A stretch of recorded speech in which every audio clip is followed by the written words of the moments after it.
បទានុក្រមរៀនពាក្យនិងអត្ថន័យរបស់ពាក្យចូលចូលនឹងងជុងជុងវាស្មើនឹងចូលងបន្តឬក៏ចូលឧជុជុនឹងងជុងក៏បាន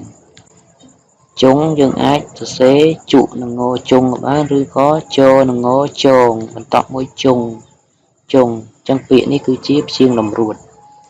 ជាងតម្រួតយើងប្រកបចូលនឹងងជុងជើងរោរឧ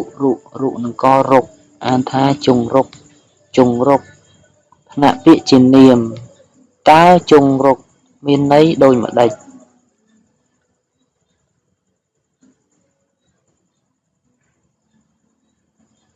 ជុងរុកថ្នាក់ពាក្យជានាមមានន័យថា